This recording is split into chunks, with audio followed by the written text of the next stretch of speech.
Buenos días a todos, nosotros somos María José García, Sofía Valdivieso, Nicolás Cerquera y yo, Camilo Márquez. El día de hoy vamos a realizar una presentación sobre los Kakure Kirishtan, centrándonos en la forma en la que ocultaron sus creencias, la persecución y métodos de tortura que tuvieron que experimentar en el siglo XVII.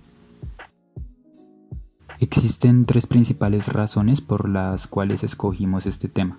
La primera es porque consideramos que es una gran forma de conocer las distintas formas de resistencia que se vieron empleadas por los japoneses católicos. También consideramos que nos enseña más acerca de cómo se manejaba la religión católica en un lugar donde esta no era una religión predominante como en Japón.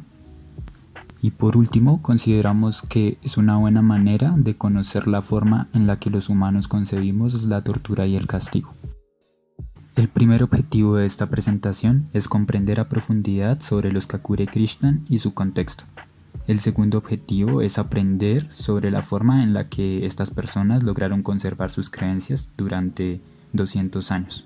Y en tercer lugar, pretendemos realizar una comparación entre los métodos de tortura utilizados en el Japón de esa época y los que utilizaba la Inquisición española. Kakure Kirishtan o cristianos ocultos es como se le conoce a los cristianos japoneses que profesaban su religión en secreto durante inicios de la era de Edo en Japón. Esta definición se debe al estatus de clandestinidad en el que estas personas debían desempeñar su fe, pues en ese entonces el cristianismo estaba explícitamente prohibido.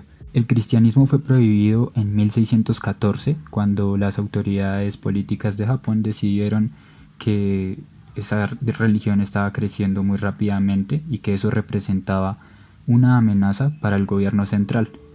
Y por esta razón decidieron tomar medidas enérgicas para acabar con el cristianismo. A la prohibición le siguió la expulsión de los misioneros extranjeros. Y no solo de los misioneros, sino también cualquier extranjero que profesara la religión cristiana. Quienes se negaban a irse eran arrestados, asesinados o forzados a abandonar su religión. Debido a la expulsión de los sacerdotes, la dirección de la iglesia en Japón quedó en manos de laicos que bautizaban a los nuevos cristianos. Esta especie de iglesia secreta realizaba sus rituales en cuartos secretos y en los hogares. Debido a esta dirección que había tomado la fe cristiana en Japón, la fe de los Kakure reúne elementos del cristianismo, del budismo, del shintoísmo y también creencias populares.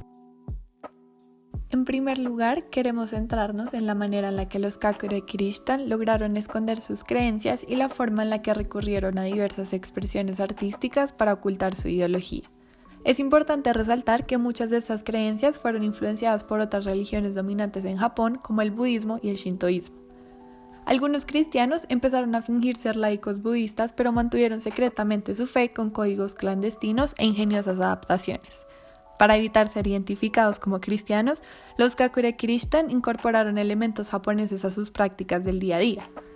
Algunos ejemplos que muestran la forma en la que mantenían sus prácticas cristianas en secreto son que reemplazaban el pan por el arroz para realizar el acto de la comunión, tenían rollos colgados en sus casas para representar a Cristo, la Virgen María, los santos y mártires oficiales y locales. Adaptaban las plegarias cristianas a cantos parecidos a los budistas, en los que muchas palabras del latín, español y portugués no se traducían. Transmitían las enseñanzas de la Biblia oralmente, debido a que las versiones impresas eran confiscadas por las autoridades. Durante la ceremonia de té, volteaban los cuencos de té 3 veces antes de beber para simbolizar a la Santísima Trinidad. También doblaban las servilletas en un patrón determinado para instruir a las personas cuando recitar en silencio una oración cristiana. Adicionalmente, tenían recipientes de cerámica para distribuir el agua bendita. La forma de rociarla sobre las personas era por medio de un pequeño palo o trozo de madera, como los que se ven en la imagen del centro. Estos recipientes fueron muy importantes en la tradición cristiana oculta, ya que de esta forma podían realizar bautismos. Algunas costumbres relacionadas al cristianismo que realizaban en este periodo de tiempo se conocen como Otempensha, Onaburi, Ofuda y Tamotokami. Otempensha era una práctica que se realizaba en Cuaresma para infligirse daño a uno mismo a modo de autodisciplina. Básicamente, se utilizaba una cuerda de cáñamo como la que está en la primera imagen para causar dolor y se creía que esta práctica expulsaba a los demonios del cuerpo y del hogar. Ofuda era un ritual en el que se distribuían cruces de madera en lugares discretos de la casa, los cuales simulaban los misterios de Cristo y la Virgen. En otras ocasiones, los ofuda consistían en pequeñas piezas de madera con una cruz que tenía números del 1 al 5 y eran utilizadas para el rezo del rosario. Por otro lado, el onaburi consistía en entregar a los enfermos pequeños trozos de papel cortados en forma de cruz, ya que se creía que tenían fines curativos y también eran usados como amuletos para proteger a las personas, los hogares o campos agrícolas, y en ciertas ocasiones representaban la Eucaristía. Finalmente, Tamotokami es una palabra cuya traducción literal es Dios de la manga y hace referencia a objetos realizados en papel que los Kakure Christian llevaban en su ropa y eran percibidos como amuletos que eran símbolo de protección. Esta costumbre es una práctica que adoptaron del shintoísmo. Por otro lado, la estrategia más habitual para evitar ser reconocidos fue simular la conversión al budismo y adaptar la simbología cristiana. Por lo tanto, este aspecto se presenta por medio del arte. Al pasar el tiempo, las figuras de los santos y de la Virgen María fueron transformados con el propósito de que se asemejaran a las estatuas tradicionales del budismo. Por ejemplo, los Kakure Christian representaban a la Virgen María con deidades japonesas como Kannon, la cual es una deidad budista que representa la compasión. Estas imágenes y esculturas fueron alteradas para parecerse a Kannon, pero no fueron adoradas como esta deidad, ya que los cristianos ocultos en realidad estaban venerando a la Virgen María. Estas estatuas se conocen como María Kannon y solían estar hechas de porcelana blanca. La mayoría eran de Koyasu Kannon, la cual es una de las 3 formas femeninas de Kannon y que está relacionada con la maternidad. Otra de las formas más comunes que utilizaban para esconder sus creencias por medio del arte era utilizar dibujos en rollos de papel que se escondían y transmitían de generación en generación. La mayoría de los rollos incluyen representaciones de la Virgen María en el cielo y de sus interacciones con Jesús. En estas imágenes podemos observar la forma en la que los Kakure Christian disfrazaron su religión bajo elementos budistas y shintoístas que les permitieron evitar los castigos y torturas a los que eran sometidos si llegaban a descubrir su ideología. De igual manera, Cristo era representado en figuras budistas como Jiso y la caracterización del diablo se presentaba en la imagen del dios shintoísta Tengu. Por otro lado, muchas esculturas budistas tenían en la parte posterior incisiones en forma de cruz.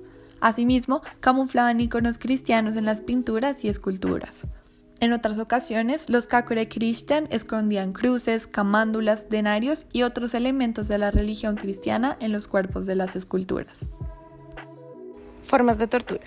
La llegada de los católicos portugueses fue el comienzo de las oleadas de represión y tortura más grandes de la historia. Al principio, los portugueses pensaron que los japoneses eran personas con una espiritualidad muy pobre. Sin embargo, los jesuitas se dieron cuenta que era todo lo contrario. Se dieron cuenta de que los japoneses no eran crédulos y que además convertirlos no era solo una cuestión de imposición. Los jesuitas no pudieron establecer como equitativamente la cultura japonesa porque pues ellos desconfiaban profundamente de la cultura extranjera. Y su misma rigidez romana del catolicismo era una rigidez que no permitía desarrollar un catolicismo japonés, por así decirlo, que pudiese nombrar a sus propios clérigos o tener como un sincretismo efectivo. Por estos motivos, el cristianismo y aquellos quienes lo apoyaron fueron fuertemente reprimidos. En 1614, pues el gobierno de los Tokugawa condena públicamente al catolicismo y a quienes lo practican. Entonces, establece que la religión cristiana es solo una estrategia para cambiar el gobierno del país y apoderarse de la tierra y, por lo tanto, es algo negativo. Bajo este precepto, muchas personas comienzan a sospechar y a excluir a quienes profesan esta religión. Como consecuencia, todos los cristianos europeos debían marcharse del territorio y los cristianos japoneses debían abandonar su fe.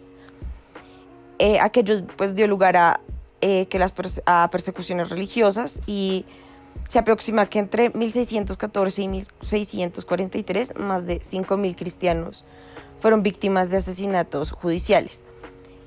Luego vino una ley que se llamaba la Sakoku, es decir, que toda esta eventualidad de los Kakure Christian hizo que el gobierno tuviese que reformular pues como una ley.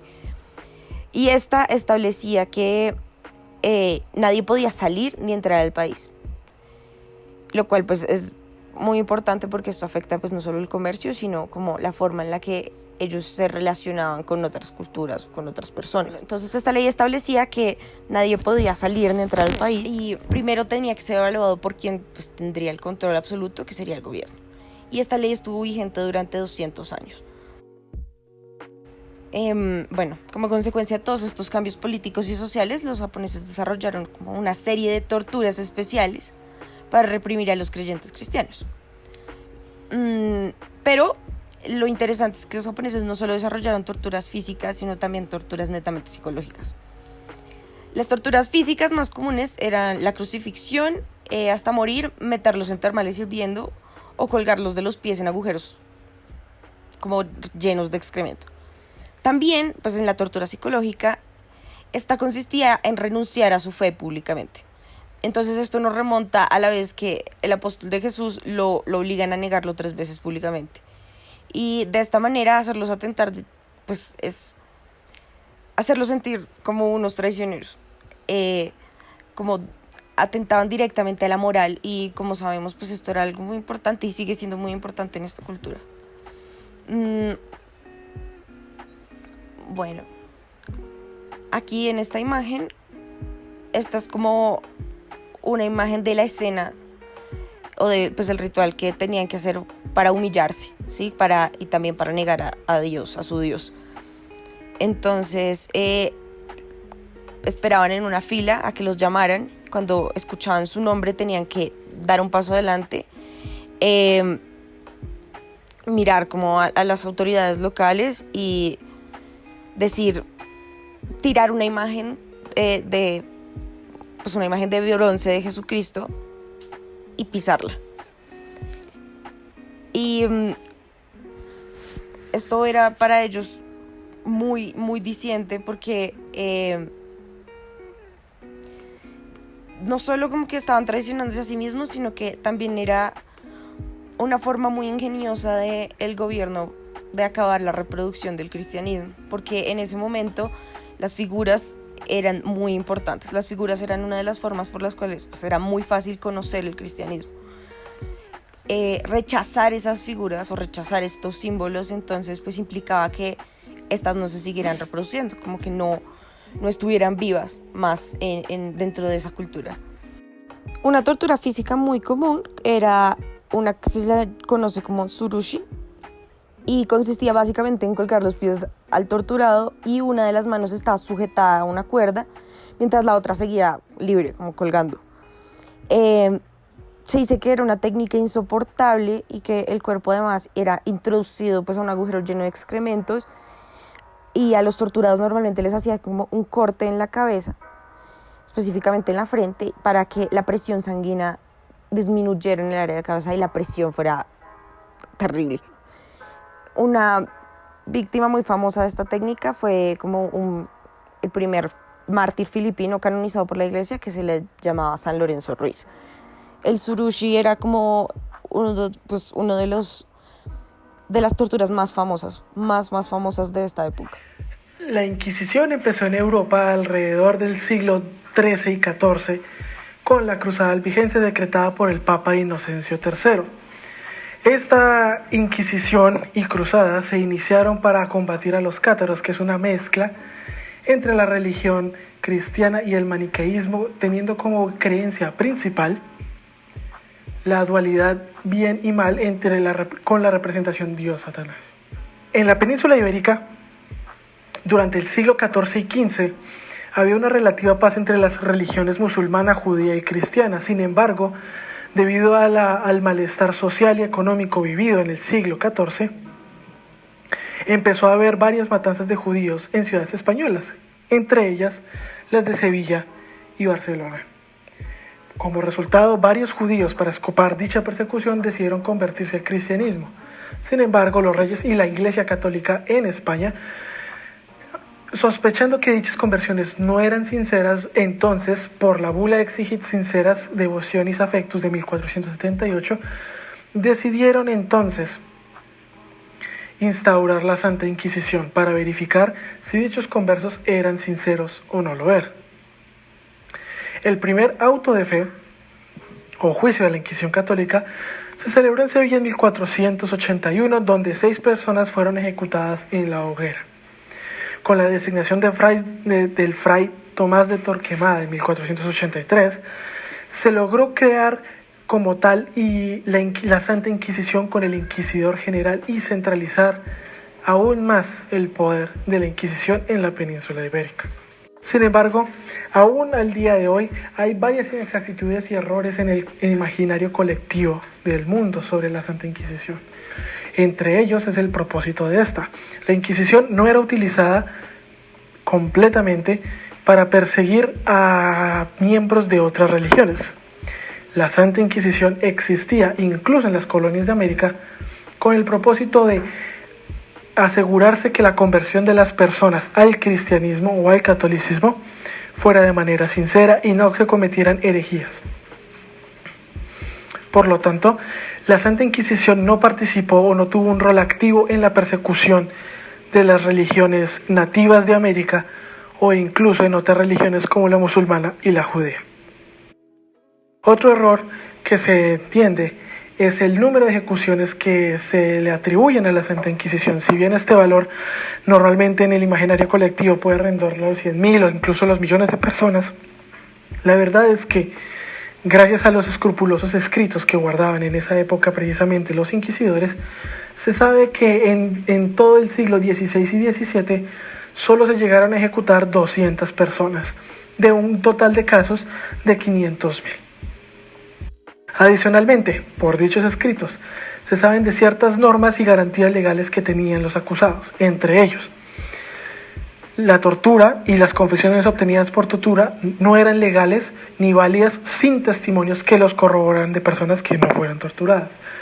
También se tenía la presunción de inocencia, es decir, el acusado era inocente y era el deber de los inquisidores demostrar en el auto de fe que estas personas eran culpables. También los acusados tenían derecho a un abogado y en caso de no tener los medios para pagarlo, la Iglesia y el Estado podrían facilitarles uno para el juicio.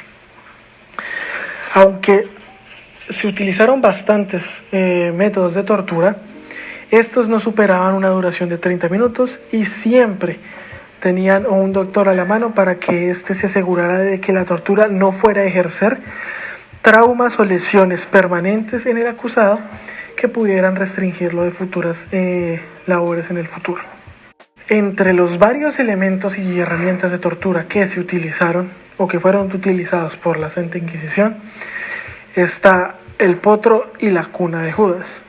El potro es una tabla de madera en el cual se posiciona el reo, el condenado, y se le atan las extremidades en lados opuestos. Con medida que se va dando cuerda, las extremidades son jaladas por los lados opuestos y como resultado las articulaciones son dislocadas, tanto los hombros como las caderas, rodillas, tobillos y muñecas y codos, etc. Por el otro lado también está la cuna de Judas. En este caso se posiciona una pirámide normalmente de hierro con la punta hacia arriba y justo encima de dicha punta se sujeta el reo con cuerdas y poleas. Una vez esto se logra, se empieza a soltar al reo para que el cuerpo golpee contra la punta de dicha pirámide, lo cual obviamente causa laceraciones y perforaciones en la piel y el cuerpo del reo. Esto para tratar de sonsacar una confesión. De la forma en la que los Kakure Krishnan ocultaban sus creencias, podemos concluir que durante los años de la persecución anticristiana en Japón, los métodos secretos que ellos utilizaron engañaron a los agentes del gobierno y ayudaron a los cristianos a mantener su fe oculta y viva. Estas estrategias variaron entre adaptar sus prácticas cristianas para que se asemejaran a las budistas o sintoístas, esconder elementos cristianos en diversas esculturas o pinturas y transformar algunos elementos de la simbología cristiana para evitar ser descubiertos. Respecto a la tortura y persecución, podemos afirmar que la persecución religiosa en contra de los Kakure Krishnan fue tan radical como cruel. En primer lugar, los cristianos eran obligados a pisar imágenes de la Virgen María y otros santos. Estas imágenes eran conocidas como fumie y en ellas se dibujaban imágenes de Cristo y de la Virgen a las que debían pisar como muestra de que no eran cristianos. En caso de no hacerlo, o sea, en caso de no pisarlas, se les torturaba y ejecutaba. La política del gobierno de Edo era hacer que estos renegaran de su fe. Si los católicos se negaban a renegar de su fe y a cambiar su religión, eran torturados tanto física como psicológicamente. Un método común de tortura física era el tsurushi, en el que las víctimas eran colgadas de cabeza e introducidas a un pozo con excrementos en el fondo. Otras torturas físicas frecuentemente utilizadas contra los cristianos era la crucifixión hasta la muerte o meterlos en agua hirviendo. En cuanto a la tortura psicológica, esta suponía forzar a los cristianos a rechazar públicamente su fe, en un acto público y también mediante una declaración escrita. Este hecho provocaba que las personas se sintieran extremadamente culpables por traicionar sus creencias, lo que supone un castigo moral. Por último, es posible establecer una relación entre la persecución a los Kakure Krishnan y la Santa Inquisición, en cuanto que ambos hechos pretendían mantener unos valores sociales específicos a través de la imposición de las religiones. El budismo en el caso de Japón y el catolicismo en el caso de la Inquisición. Es de gran importancia resaltar que la institución de la Inquisición en las Américas se utilizó en su mayoría para corregir las prácticas heréticas de los cristianos conversos, más que en convertir a las personas indígenas al cristianismo o en reprimir su religiosidad indígena. Caso contrario al japonés, donde la finalidad explícita de la persecución era acabar con el cristianismo en Japón y convertir a estas personas al budismo. Como consideraciones finales, pensamos que por medio de esta presentación comprendimos que las personas siempre van a intentar luchar por sus creencias e ideales sin importar las repercusiones que esto pueda tener. Pues esto hace parte de nuestra esencia, ya que los individuos siempre van a proteger aquello que piensan que es correcto. En la actualidad todavía hay individuos que son perseguidos y discriminados en razón de sus creencias. Debemos aprender de estas experiencias del pasado y así evitar cometer estos mismos errores. Debemos entender que los individuos son libres de elegir en qué quieren creer. A partir de la comprensión a profundidad de este tema, nos es posible interpretar la historia del periodo Edo de una forma más acertada, al identificar la importancia de los conflictos ideológicos que surgían por entonces entre la tradición japonesa y las nuevas creencias venidas desde Occidente.